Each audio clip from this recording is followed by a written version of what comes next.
Well, the CNBC TV18 India Business Leader Awards were held last evening in Mumbai, and here is a slice of conversation that Shireen Bhan had with Rajneesh Kumar of SBI, Uday Kotak, Zareen Darwal of Stanchart and Sanjay Jindal of JSW Group. Speculation is that a farm loan package is on the anvil. Has there been some serious work that's been done on an income support scheme? Is that going to be the next announcement? We are contemplating a variety of measures, Shireen, to, as I said, put the economy on even sounder footing. And certainly as far as agriculture and the rural sector is concerned, the Honorable Prime Minister, the Honorable Finance Minister have both said, as the Honorable Agriculture Minister has also said, that we are going to do whatever is required to support the rural sector, to pour in more money when it comes to rural infrastructure, as well as in terms of strengthening the income of farmers. We have a target, as you know, to double the income of farmers. As you see the global outlook, as you see the domestic outlook, what is 2019 looking like for you? First, I think interest rates should come down. That's your message to the MPC? My view is, looking at the levels of inflation currently in India, I think there is certainly room for bringing interest rates down. By how much? I think at least 50 basis points. Okay. So I think that's something which is extremely important, and I think that's something which India should be ready for, of course. So a cut by the MPC in its next policy, is that what you anticipate, or that's what you hope for? That's what I would hope for, because MPC is MPC, so they're an independent body. But I do believe interest rates need to come down, and there is room, in fact. And the second one, I think, is when I look at the rest of the world, I believe even the US is beginning to realize that the 10-year yield, which was looking at more like 3 to 3.5%, is now sub-3 at around 2.7%. So even US interest rate hikes are expected to be 0 or at the most a 25 basis points hike in 2019. Therefore, a significantly more benign interest rate situation. And I would like to also see a continuing focus, which I think RBI in recent times has demonstrated in the last few weeks, a continuing focus on liquidity.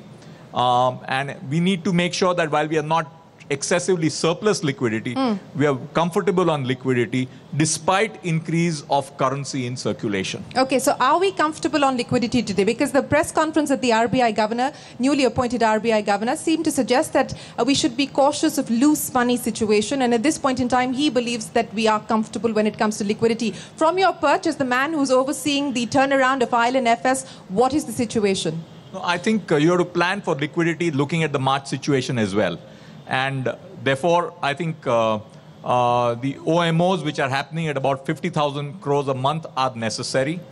I am venturing to say that there may be an opportunity or space to even consider a CRR cut. Repo rate cut, CRR cut. Mr. Kumar, let me ask you, that's the recommendation coming in from Uday Kotak. What's your view? Do you agree? So music to my ears, definitely.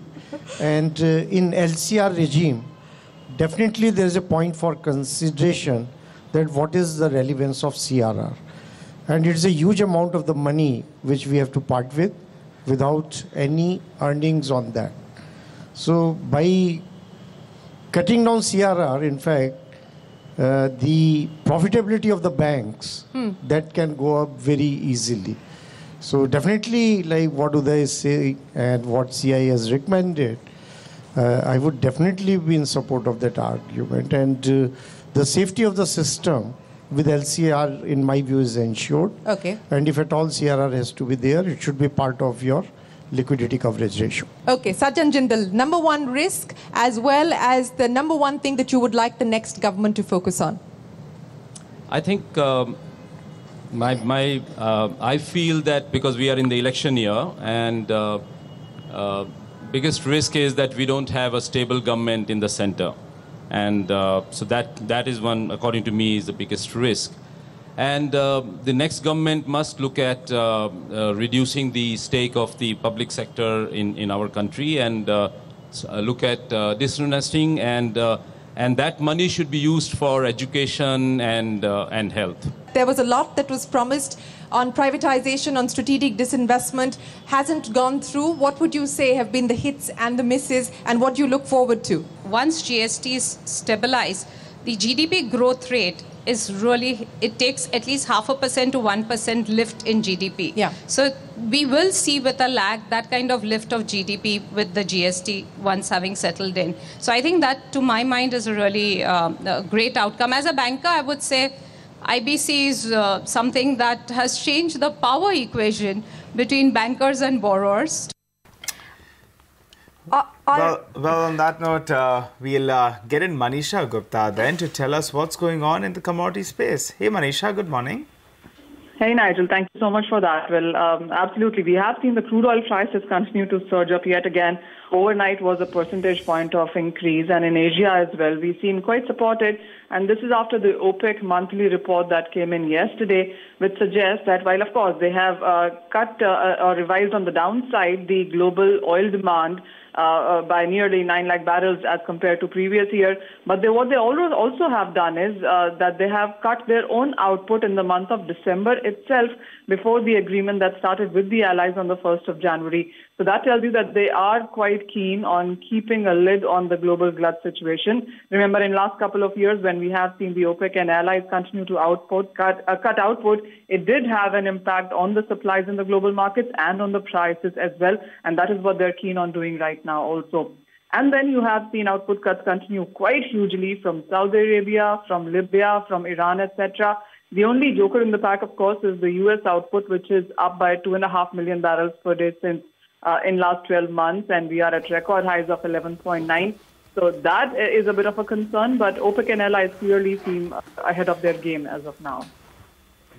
All right, Manisha, thanks for joining us and giving us all those details. Well, from the commodity space, let's move on to the derivative space. And Manglam Malu joins in with all the cues from the F&O space. Manglam, over to you. Well, yesterday, the Nifty was higher by about 15, 16 odd points. The FIIs bought about 842 crores in the cash market, and the domestic institutional investors, they sold about 700 crores odd. But in just the last two trading sessions, the shorts are coming back into the system. That's witnessed in the Nifty Jan futures premium. Yesterday was around that 31 points and closed at around 20.65 points.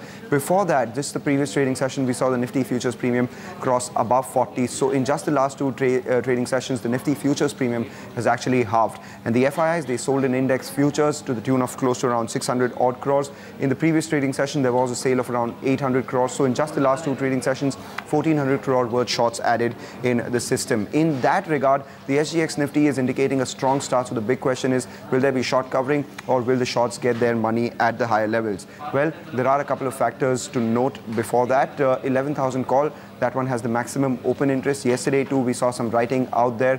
And at the same time, remember, it is a psychologically important mark as well. The 10,900 call and put, both of them have been fairly active. The combined premium out there is close to around 230 points. In terms of stocks, the most interesting stock yesterday was Sun Pharma, down about 7%. Jan futures, nothing much that happened. But in Feb futures, we saw a sharp open interest built up to the tune of around 7.5 lakh shares.